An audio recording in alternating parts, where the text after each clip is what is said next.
I'm going to bring you Torah straight from Jerusalem, if that's okay. Having gotten off the plane, of course, whenever I'm in Israel, I try to, go to different shuls and different types of shuls and have different experiences to bring them back.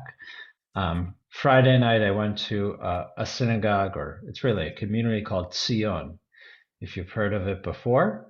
It's a really interesting place. It's actually the Shachters introduced me to it. It's in Baca, and they call themselves an Israeli egalitarian pluralistic minyan. So it's a real mix of Sephardic and Ashkenazi, and really interesting tunes and a really interesting drasha. You'll hear more about that later, maybe. I'm probably going to talk about my Israel trip next week. Not this Shabbat, but probably next Shabbat. But I wanted to talk about where I went Saturday morning. So I attempted to go to a apartment minyan that was Iranian Jew. They were like reviving Iranian tefillot and Iranian poetry as part of a Saturday morning service. But I got to the building after a 45-minute walk uphill. If you know anything about Jerusalem, every walk is uphill because Jerusalem is made of it has 7 hills. So I started on a hill. Actually, I climbed one hill, I went down a hill, and then I went up another hill into Arnona. And then I found the building, but they didn't tell me the apartment number. I sort of may have walked in on a few people on Shabbat morning and asked them. They did not know where the Iranian minyan was in their building. So I turned around and walked down. At least I had to walk downhill. I walked downhill and went to sort of one of my regular hangouts for Shabbat morning, which is a synagogue called, I'm telling a really long story to get to where we're going, called Kol HaNeshama. If you've heard of it before, Kol HaNeshama is sort of the Reform synagogue in Jerusalem, in Talpiot or Baca, wherever it is. But their reform actually aligns a lot closer to conservative American services, except they don't do Musaf. Reform Jews, the idea of sacrificial system is not really a big thing for them. And Musaf, the whole reason that we do the Musaf service, if you know, on Shabbat morning and on holidays, is that we are paralleling. If we say our prayer service is a parallel structure of the sacrifices that were brought to the temple, and since the temple's been destroyed, we replaced them with sacrifices. Then there was a musaf. There was a musaf sacrifice, an extra, additional sacrifice. That's what musaf means. That was brought on Saturday morning, and that's why we do a whole second service. For us, it's just sort of what we do. We always do 2 amidas and 2 everything on Saturday morning, but Reform Jews don't. Although this place does something interesting. They do zecher lemusaf, a remembrance of the Musaf offering. So they do actually some very beautiful poetry about, that sort of parallels some of the themes of the idea of bringing something additional on Shabbat and holidays. And they actually just have a new siddur that they published. It's interesting. It's called Tfilat Ha'adam, prayers of humanity, prayers of the human being. Is beautiful, which interweaves traditional prayers, and it's all Israeli poetry, translated in Hebrew and English. I actually want to buy a copy of it. This is a long way to say I went to sort of one of my favorite hangouts on Shabbat morning, and I'm going to bring you the text study that we studied in Jerusalem about 48 hours ago. And I will tell you, I don't actually know who taught it. All I know his name is Rabbi Rich. So Rabbi Rich, a Reform rabbi who made Aliyah and lives in Jerusalem, taught this. So that's what we're going to study today. And if it's okay with you, I'm going to go back in time. I know it's, sometimes it's not possible, but we're going to go back in time and we're going to look at last week's Parsha for a minute as an entry. Back to the future? Back to the future, yes. Yes, we're going to go back in time and look at last week's parsha just for a second as an Actually, you're opening. going forward 50 weeks. Or I'm going forward to next year. So I'm preparing you for next year's study for the parsha. So last week's parsha was Chaye Sarah, which translates to the life of Sarah, but it's about the death of Sarah, if you know. Sarah dies in our parsha. The matriarch, the mother of the Jewish people, and there are a lot of significant things that happen in the parsha outside of Sarah's death. The first one is this is the formal acquisition of a piece of land in Israel that is owned by the Jewish people. And it was actually very moving to be in Israel during the week when we read Chaye Sarah. And of course, this is where Isaac finds a wife, Rivka, where she's chosen for her generosity and her kindness. Last side point, and then we'll actually get to the text study. Do you know where Abraham purchased land in last week's parsha? Where in Israel? It's outside Hebron. Right, Hebron or Kiryat Arba, right? Hebron, right? He bought the plot of land in which the tomb of the patriarchs, the cave of the patriarchs, Marata Machpelah is. And has anyone been to Hebron before? Yes, in 1987. No, we have some Hebron people here. So I've actually never gone to Hebron. Whenever I've been there, I've always sort of told it was too dangerous. If you know about Hebron, it is now in the West Bank or whatever we want to call it, however you want to name that area. It is largely Palestinian, and there is a small Jewish population there. But many religious Jews, I shouldn't say that, many traditional Jews make a pilgrimage on the Shabbat of Chaye Sarah to spend that Shabbat in Hebron. And there were hundreds and hundreds, probably thousands and thousands of people that went down. Hebron is a very interesting place, and I'll share with you I'm really going to get to what I'm going to talk about in a minute. But the trip I was there, I coincided. Several of my friends were also in Israel, in Jerusalem, on a trip they belong to a think tank or a thought group of American leaders called the Jewish Social Justice Roundtable. It's leaders of different movements and different organizations that deal with social justice. So there's a representative from the Rabbinical Assembly and the Reform Movement and other things. And they spent a day with a group called Breaking the Silence. And has anyone heard of them? They are former IDF soldiers who lead tours through places like Hebron and sort of tell the story of their feelings, and sort of how they feel in places that are sort of what maybe disputed territory, and sort of and there are sort of opportunities for dual narratives in places. And we had drinks with one of my friends who was on the trip, and after they spent the day in Hebron, they visited Baruch Goldstein's grave. Does anyone know who Baruch Goldstein was? Yes. Yeah. Right, Baruch Goldstein was the Jew who were massacred and murdered on Purim in Hebron. He attacked killed many Palestinians. I don't remember the number exactly. So he's buried in Hebron. His grave is considered a pilgrimage site for extremist Jews.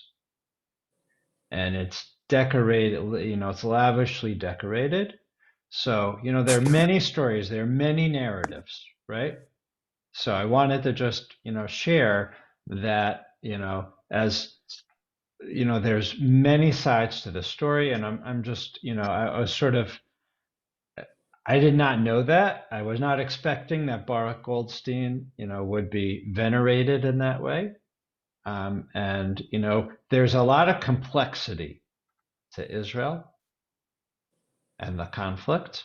And, I'm trying to keep learning all different sides of it. So just wanted to sort of pass that on, so that, this again, we could spend an hour discussing this, but I wanted to just share that. Yes, Ruth. A very brief comment. Yes. This weekend, an Israeli female soldier she is from Hebron, and she was attacked by people who were demonstrating over there against the military. They protect them. Why attack her? Yeah, Hebron is basically that's what I was trying to say. You said it better than me. Hebron is a very complicated place because, as I said, traditionally, this is actually the first place that this was our first place where we formally owned a plot of land in Israel. God promised us the land. Abraham and Sarah came to the land. They settled first, in a different area, Beersheba area. But when they actually, were bought a piece of land, so there's like a very strong traditional tie to this land. It is technically now in the West Bank, largely Palestinian. There is, I think there are more soldiers in Hebron, more Israeli soldiers in Hebron than Jews living in Hebron. It's a very small Jewish settlement or whatever. I don't say the word settlement in a political way. Maybe there's a few hundred Jews that live there, and there's probably like 1,000 soldiers that live there to protect those Jews. So it's a very complicated place with a lot of different narratives running through.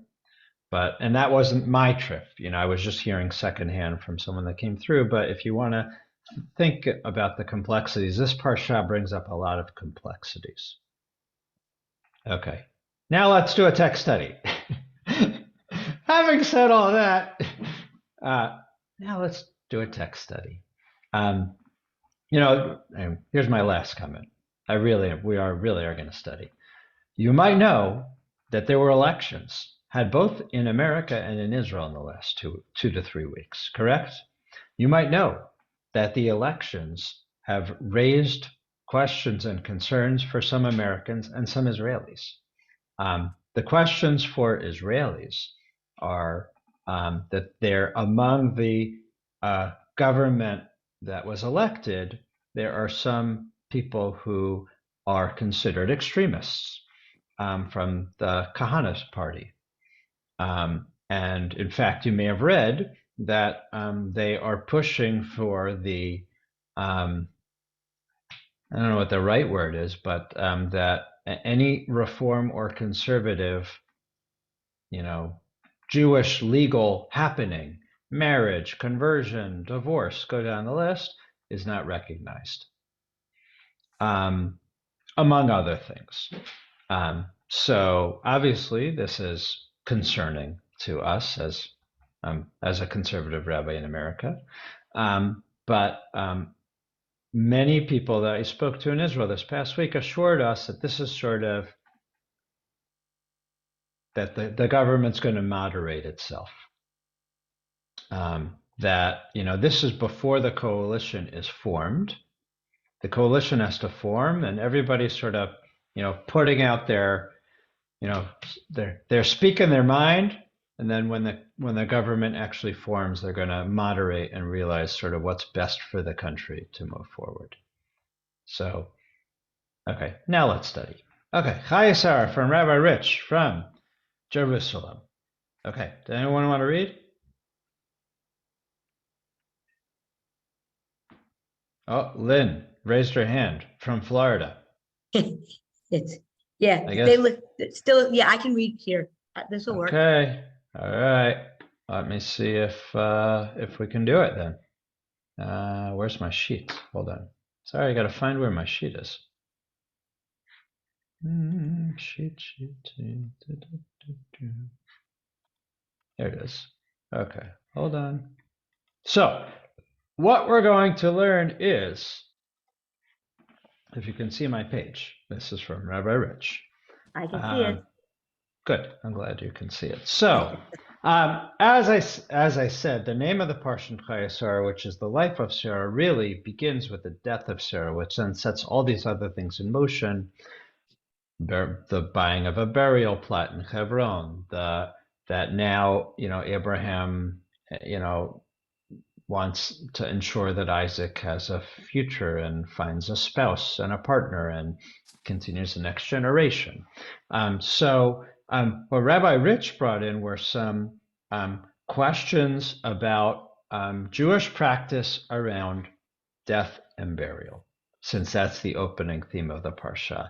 And it's actually engendered a lot of really interesting conversation in Jerusalem, this source sheet. So I took it and stole it and wanted to. And I'll tell you the last thing. The nice thing about Kol Neshama is that it's a mix of, there are Jews from America and English-speaking Jews. There are a lot of rabbinical students. So there were several Reform rabbinical students who were studying in Jerusalem that were there, and other sort of clergy that live in Jerusalem were there. So it was a really interesting conversation. Okay, so having said that, so Rabbi Rich presented this as an opening question. If we're going to talk about death and dying and Jewish mourning and burial practices, he brought this as an opening text. If you can read for me the first source, Genesis 50, verse 2. Then Joseph ordered the physicians in his service to embalm his father, and the physicians embalmed Israel. Okay, so we're jumping to the end of Genesis, right? We're right now literally in the middle of Genesis. Like literally Genesis chapter 23 was last week's Parsha Chayei Sarah. Now we're at Genesis 27, but we're jumping to Genesis 50. And here, right, this is already Joseph, has been reunited with his brothers. He meets his father. Jacob is old. Jacob dies. Okay, what happens? You told me, you read it. Yeah. Joseph has his father embalmed. Okay. Is this something we do? It's Egyptian practice, but Okay, it's not so Jewish practice. okay, so the Torah has it here. The Torah doesn't tell us this is wrong. The Torah doesn't tell us you shouldn't do this. The Torah tells us that Joseph has his father embalmed. So what Rabbi Rich began a conversation of is, if you can see his little note, times change, zmanim mishtanim, right? Or Ruth can say the grammar better than me. She can say it better in Hebrew, but right, times change, right? So he asked the question that perhaps, was it original Jewish practice that Jews were embalmed? And should we be returning to embalmment? Like, why do we do burials the way we do now? Should we be changing? I don't know if you've heard their ideas about green burials, more Yes. environmentally friendly burials. There are other things, right? Why did Joseph embalm his father? Is it just okay to do whatever practices, as someone said, right? They were living in Egypt, right? So Egyptians got embalmed. So is it just like Joseph's, do like the Romans are doing? We should do like the Egyptians are doing, and we should do like everybody else in America does right now. What do the majority of people in America do right now? Well, a lot of Americans get cremated. Exactly, right? So as we know, right? Well, I don't know, as we know, we should ask, right? But many Americans now get cremated, right? Is that a Jewish practice? No, but Why there not? are Jews. There are Jews who do it. So yeah. Yeah. Why is it not a Jewish practice? Because it defaces the body. It's made in God's image. Okay. Yep. Right. I will say it a little different. I'm going to say exactly right. It's a desecration of the body, right? It's not kavod hamet. There's a value that we have, a principle that we have, that everything for a funeral should be kavod hamet, to honor the dead. But now you have to tell me, why does cremation not honor the dead? Or why does that desecrate the body?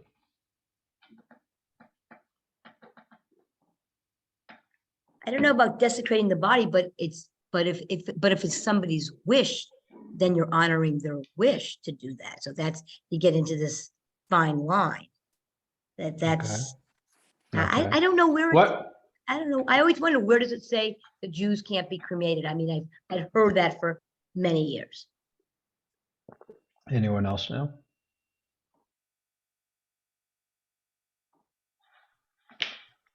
Okay. Nobody?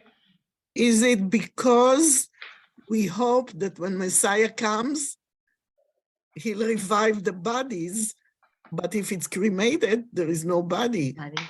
Right, we say in our prayer, Mechayeh right, metim. Mechayeh metim, right, that God brings life to the dead. There's many ways to understand that. That's in our Amidah. By the way, at the synagogue was that, you might know that the Reform movement changes the tefillot. They don't say that. They say Mechayeh Hakol or something, right? Gives life to all. They focus on creation. God is creator, right? But we believe that God gives life to the dead. Now, it means one of two things. It means that God has the ability to bring us back to life, which Ruth said is the traditional idea, or one of the traditional ideas of resurrection, right? Or that there's going to be, when the Messiah comes, we're all going to come back to life, right? And sort of in the state in which we were buried. Now, I always say, I don't think everybody passes away in such a great state, right? And for many years, this was a hesitation for organ donation, among other. There were several, but one of the main one was, right?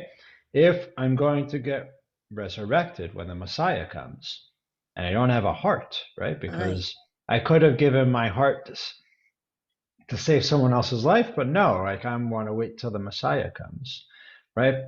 By the way, at some point, the rabbis decided, they overruled it, right? And they overruled and said it's more important to save a life, and you assume that the heart's going to be buried from the next person. So yes, that's one of the reasons that sort of is against cremation. Another one is, and this is newer, but I always say, if this was the way that the Nazis really, did the worst torture, and dehumanization of our people, to me, it's just, and obviously this is, only from 1939 and forward, or whenever the crematorium started. And I don't remember the exact year, but right. So this is only like the last 80 years.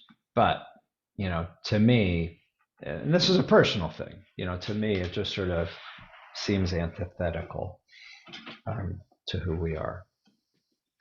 My parents felt that way too, that we're doing what the Nazis did. Yeah. So having said that, if we think back, and I took it off the screen, right? The text that Lynn read from Genesis chapter 50 from our Torah, it says, right? Joseph embalmed his father. We also said, we talked before about cremation, but do we embalm? People do. People do, but do the rabbis allow embalming? No. If we're going to look at traditional burial practices. No, we don't allow embalming. So the question is, why would Joseph then have embalmed his father? Why would the Torah record this as, something exempt? This is an exemplary, Well, they were going to carry his father a distance away. Yeah. So they were going to carry, because where was he going to be buried? He wanted to be buried in Israel. Right, not just in Israel. He wanted to be buried, but next to Sarah. He wanted to be buried with his family, right, in the family burial plot that in next to Leah. right, in Hebron at Marata Machpelah, Next to right, Leah. next to Leah. Leah, and with his parents and his grandparents, right, Abraham and Sarah. By the way, there's a tradition that perhaps even Adam and Eve are buried there, but we don't know. We don't know.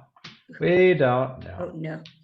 By the way, I guess, is it okay to do, this is my tangential day. I'm not usually like a million tangents, but You're allowed it. You're in a different time zone. It's okay. so you might know that land is at a premium in Israel. And those who watch Rabbi Schachter's burial were fairly shocked at where he was buried, which turns out to be the side of a mountain. That's buried in the side because land is at a premium. They're in Israel. You're burying on top of people, like they're doing multi-layers in the ground, and they're burying in the side of a mountain. So I actually met a conservative rabbi who lives and works at Kibbutz Hanaton. If you know anything about Hanaton, it's in the north, near Haifa, near Carmel, and it's a conservative movement kibbutz and conservative movement community. And I met Rabbi Yoav Endi, and he actually is working on I don't know if it's a tshuva or something about new burial practices, actually trying to return to biblical burial. So does anyone know what biblical burial is? How were we buried biblically? How were our ancestors actually buried? I don't know. All I can think of is the dry bones. Okay, well, yeah, that is part of it. Yeah. So there was a burial cave, and everyone was buried in a little niche in a cave, and it was one family member at a time. I'm sorry, it's getting, this is a graphic, whatever. Sorry. Yeah. Sorry, this is all about death at the moment. I apologize for that. But the person that's buried, they're buried in a little niche of a cave, and every family had their own niche. Niche, I don't know how you can say it the right way. And after a time, all that's left were the bones. Everything else decayed. And those bones were then in ancient times, they were put in a jar which was called an ossuary. Yep. And archaeologists have found these, and that actually has told us a lot about biblical history and confirmed different things from the Tanakh. Now, the idea was that all the bones from a person were then placed sort of in the side of that niche, and then the next family member that passed away was put in the same place. And when we read in the Tanakh, if you know, there's this phrase, right? He was gathered to his kin. It often says that when the person passes away. There's an idea that actually physically everyone is actually buried in the same place. Everyone is literally gathered in the same place. This isn't a statement of in heaven they're all going to be together, because if you know the Tanakh either never mentions heaven or has some vague reference to heaven. But the Bible doesn't really talk about a formal afterlife.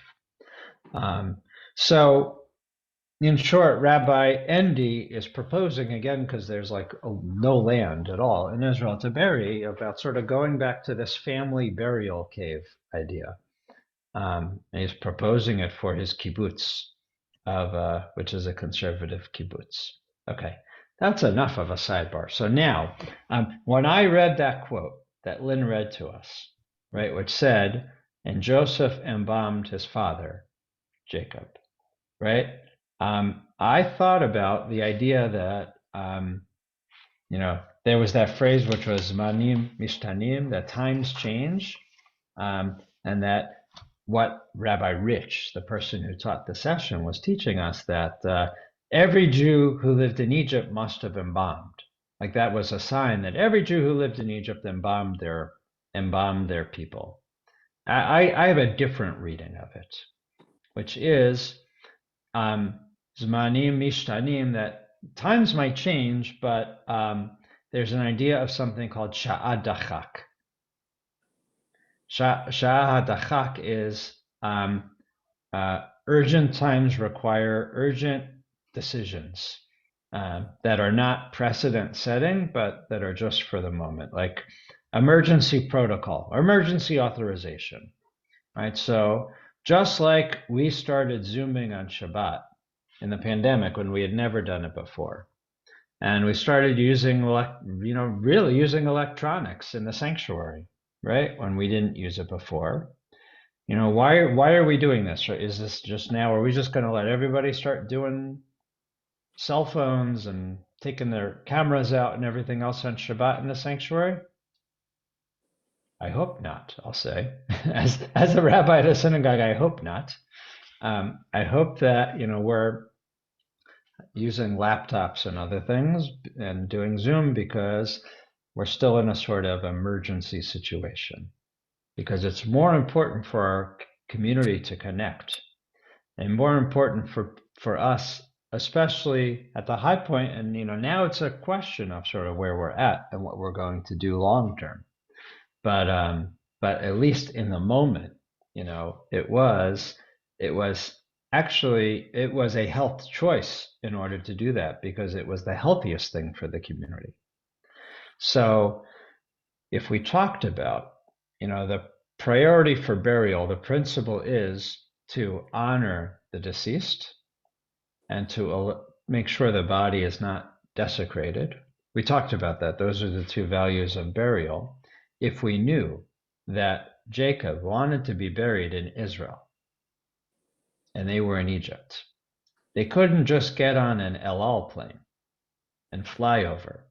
I mean, people get buried, right, in Israel now, right, from America. They don't have to embalm the body, right? Mm-hmm. Right? They don't need to, preserve it for X many months before however long the journey would take, right? Right? As you said, this was a practical emergency. I'm reading Joseph as a conservative rabbi. So this is my short take, right? Joseph took law into his own hands for an emergency situation. He knew his father didn't want to be buried in Egypt, right? I'm assuming if the Jews lived there for that long, I don't know if Pharaoh allowed them, but maybe they had a Jewish cemetery. I don't know. We've never found the archaeological remains. Be an interesting thing to know. How did Jews bury themselves during the 400 years of slavery? I'm assuming some Jews passed away in Egypt in the span of 400 years. What do you think? Yeah. Right? Yeah. And I believe that the Jews really were there and they were slaves. Do other people believe that? In fact, there is archaeological evidence. I could pull it up, but there are actually even hieroglyphs of what scholars believe are Jews, although they called them Hebrews back then. There are people that are wearing things that look like tefillin. Have you seen those? Slaves wearing things that look like really. Mm-hmm. And there are other archaeological findings that point to the fact that it is true that Jews live there and were probably slaves then. I'm assuming they buried people. Okay. Having putting that aside, I think that Joseph made a conservative rabbi's choice and embalmed his father because he knew how long the journey would take and wanted to make sure that he was both kavod hamet, making sure that his father was being buried properly according to his wishes, to be buried in Israel beside Leah, his wife, and that the body was preserved during the way, and that's why he allowed bombing. That was a really long time to get to that point. All right, comments, thoughts? Sorry. So now let's get to the next thing. When they buried Joseph, was he embalmed? Good question. I didn't look. You have to tell me. I don't think there's any discussion about it. You have to tell me. I mean, I know he was buried in Egypt, and then they took the bones later. But yes. So But then, it also said that Joseph ordered the embalming. he didn't know how to do it. The Egyptians He were ordered the specialists physicians to do it. under rabbinic supervision. Mhm. Okay, let's go to the next one. All right, Lynn, you ready? I'm ready. This one won't take 20 minutes. So this one's actually maybe even, this one's probably more interesting. Okay. I'll read Rabbi fast. Meir. Mayor said, one who finds another in mourning after 12 months and speaks to him words of consolation, to what may this situation be likened?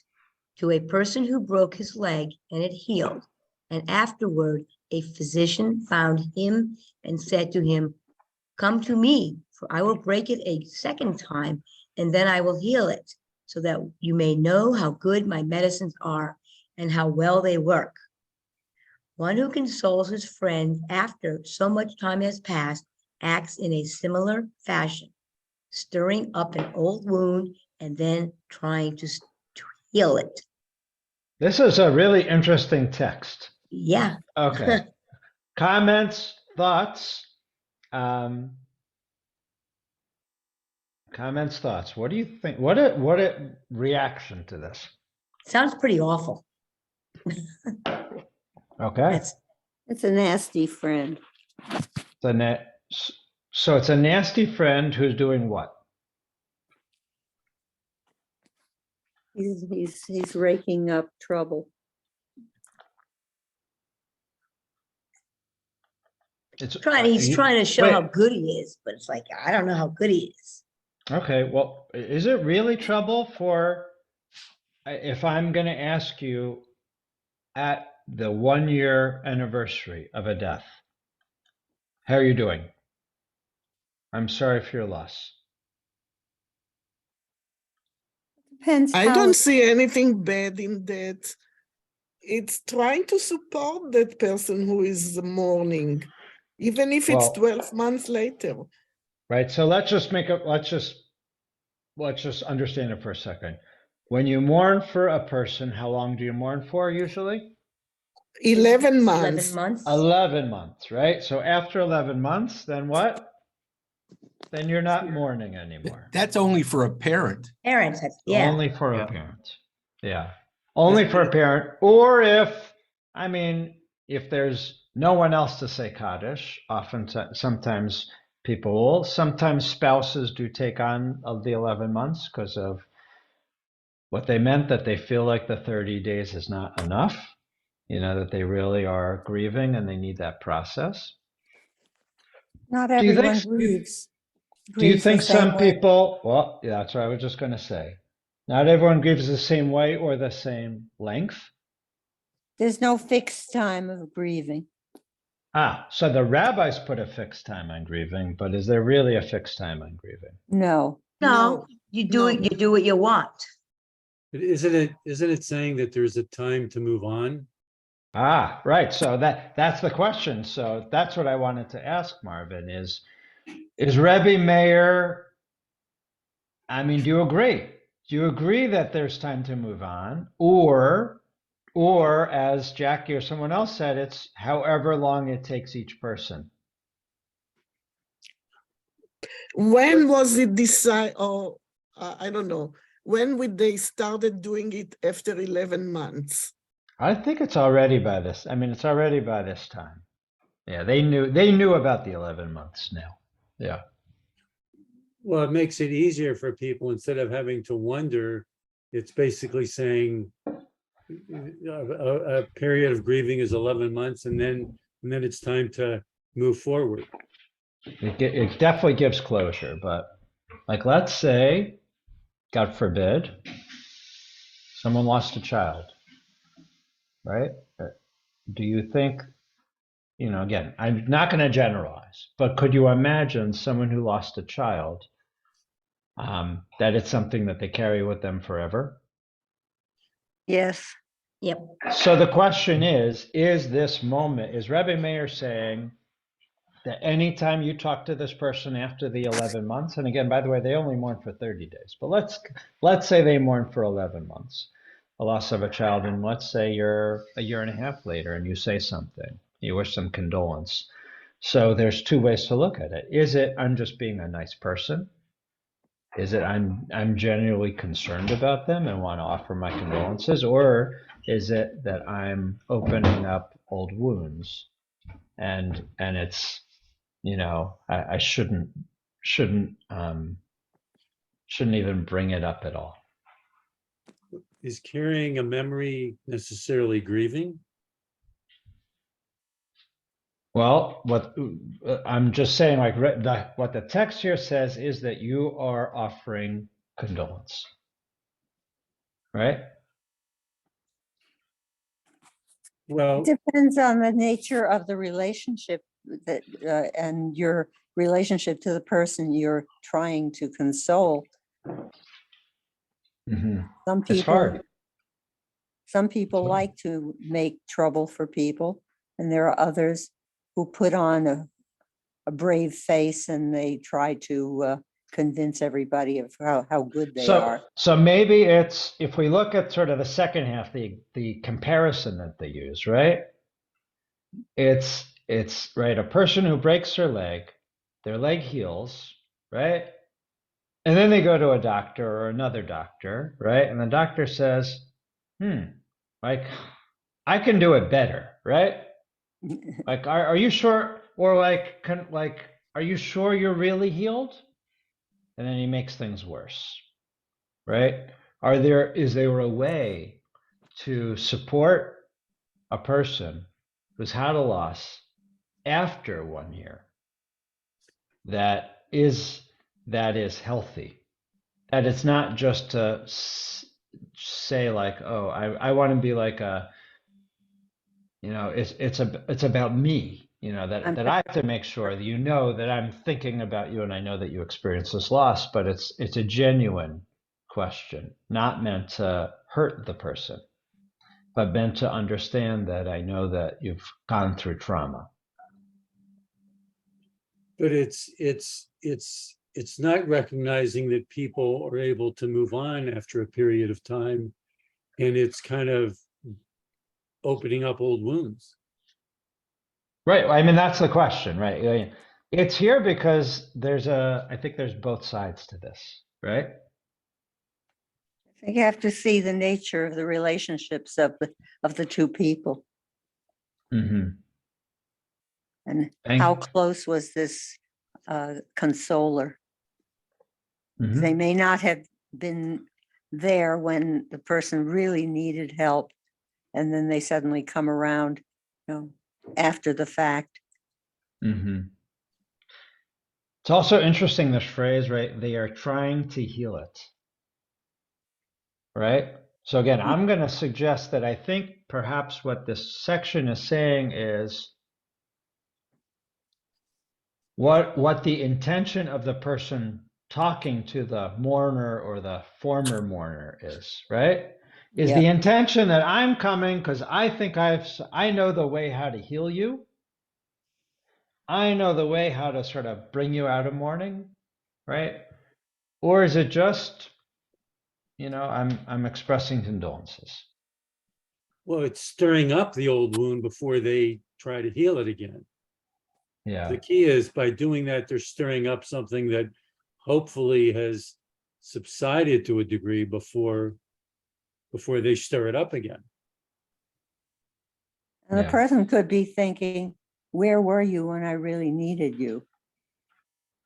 And now you suddenly pop up out of nowhere. Yeah. Other comments or thoughts? There's like no specific answer to this. I just thought it was a really interesting, it engendered some really interesting conversation on Shabbat. And I thought it was a really interesting thing. I mean, I'll tell you, I'm not going to name names, but we have a few members of our synagogue that have been saying Kaddish for someone for more than 10 years. Right? And I'll be honest with you. It's being recorded. I probably shouldn't be honest with you. I'll be honest with you. Once I told them what our tradition is, and I haven't said it again. I saw them saying Kaddish after the 11 months. And I said, right, our tradition is that we say Kaddish for the 11 months, you know? I feel like as a rabbi, it's their personal choice, right? If they want to still say Kaddish, right? If this is their way of honoring that person and that relationship, you know, I did speak to them. I told them, right? You know, that traditionally we only say 11 months, that we move on. You know, I had a full it wasn't just a 1 minute, it was a significant conversation I had with them. But at some point, you know, I just sort of let it go. Do you think I did the right thing? I think so. Everybody look at Queen Victoria. When the Torah talks about reproaching, does it say how often you should do it or how long you should do it?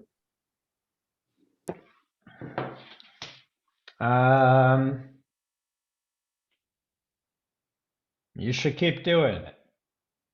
Well, there's your answer. But to the point. But then on the other hand, but to the point, you don't think it'd be heard. I don't know who Yeah. these people are, and I don't care to know who these people are. But did you ever think maybe they're saying it for somebody else? Yeah. Well, I also don't think that it's a sin. I don't think it's a sin to keep saying Kaddish for somebody. You know, it's not like they're eating bacon every time in front of me, and then I should tell them not to. Yeah. And another point is, you know, we say Kaddish multiple times a day. It's just that particular one is for mourners, but we say it multiple times every day. Yes. I don't see the harm in saying it. Can't it be celebrating a life rather than mourning a life? I like that. Thanks, Marvin. Beautiful. Rabbi, I always thought that these times were set in stone, but I find it interesting when Rabbi Unger leads services. He says, okay, mourners Kaddish, those who are in mourning, those who are saying Yartzeit, and whoever wants to say Kaddish. Yeah. Interesting. And there are others who just joined to make a minyan for somebody to enable them to say Kaddish. Mm-hmm.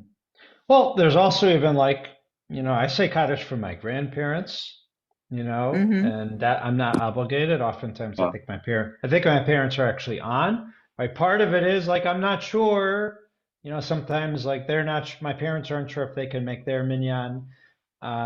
You know, so, you know, there's different you know, who you're obligated to say Kaddish for and who you say Kaddish for. You know, you can say Kaddish for a teacher, you know, you can say Kaddish for different people. So, you know, again, not that you're obligated to, but you can sort of take on a personal volunteerism.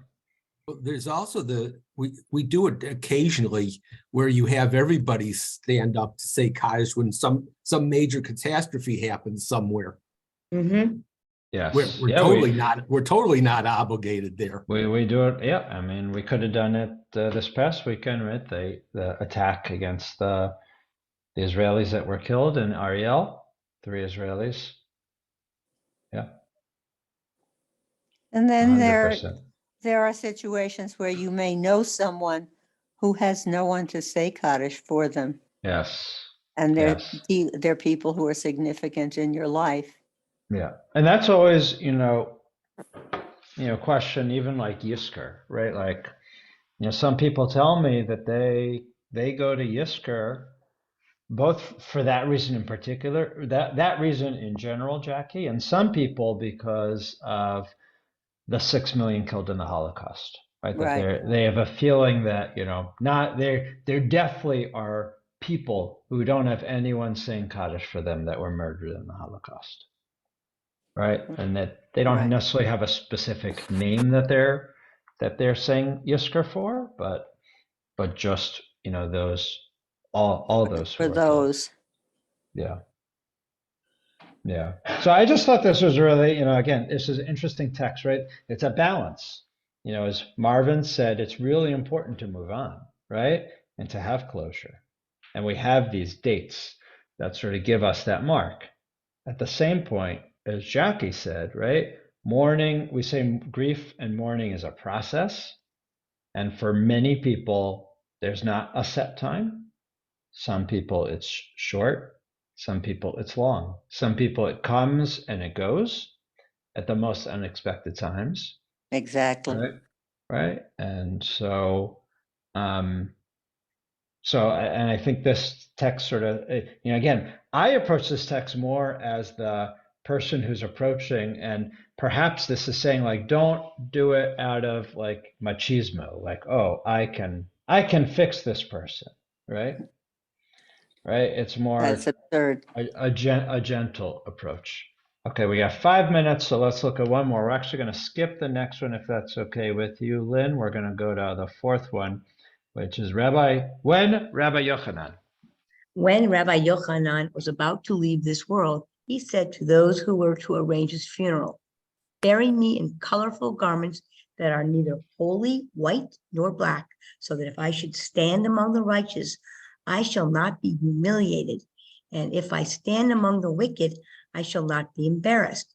When Rabbi Josiah was about to depart from this world, he told those standing at his side, "Summon my disciples." He said to them, "Bury me in white garments, for I am not ashamed to stand before my Maker for any act that I have committed."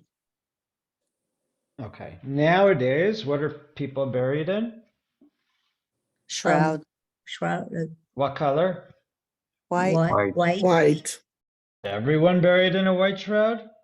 I don't know. No. People tell me No. I have my suit picked out, or my mother Yeah. really wanted this dress, or I Yeah. know people have been buried in, Browns jerseys or whatever else, Yeah, whatever well, we should else bury the they do. Browns jerseys anyway, but Right.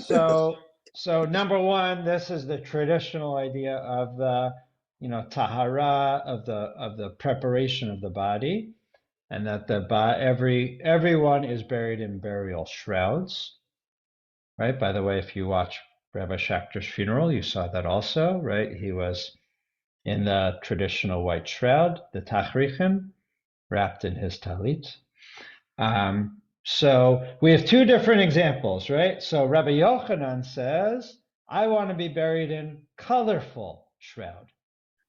Rabbi Josiah, right, says, I want to be buried in white.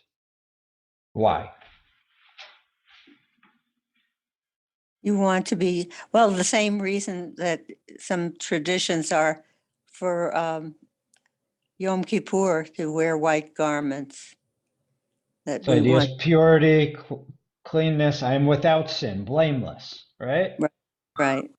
Right? That's what this lad, right? I'm not ashamed to stand before my Maker for any act that I've committed, right? I am blameless, right? I'm ready to present myself to God to be judged before going to the heaven, right? I'm ready. I I'm also clean.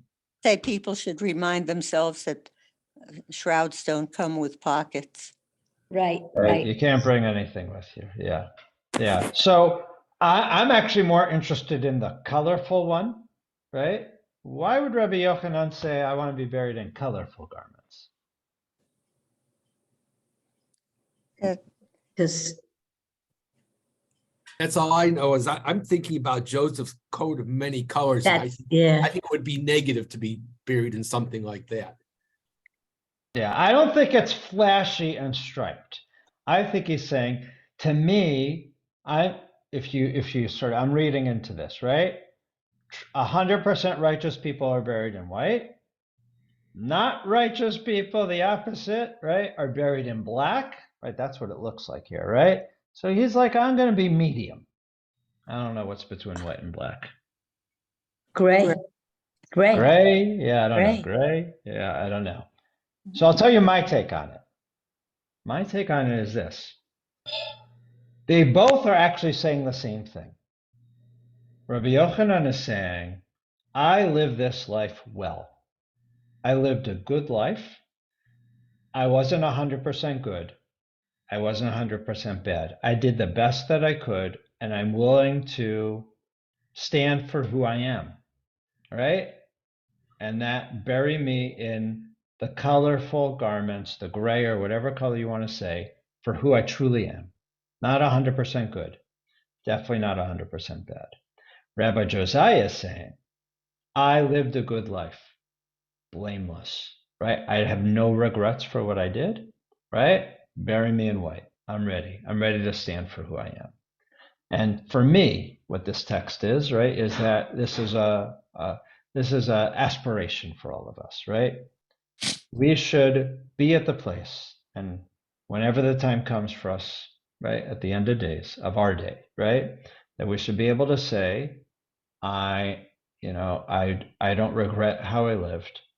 Judge me for who I I'm am. ready to stand before my maker, right? Judge me before who I am, right? And again, and that's to me, they actually think they're saying the same thing, right? Maybe Josiah is a little overly confident, right? I'm ready, right? I'm ready. I'm going to wear white, right? I'm not ashamed. I think Yochanan is saying the same thing differently, right? Like, I wasn't 100% good. Definitely not 100% bad. I will not be embarrassed, right? But I'm not the most righteous person in the world. What do you think? Sounds good to me. Well, thank you for doing Realistic. my, let me stop the share. Thanks, Lynn, for reading. Thanks for doing my journey on these texts from Jerusalem about mourning. Sorry, it wasn't so happy, but I thought it was interesting and intriguing, and I hope that you all have a good week. We're going to stay for the next couple of weeks with our 10 o'clock time, and then sort of reshuffle and resettle by January. Okay? Okay.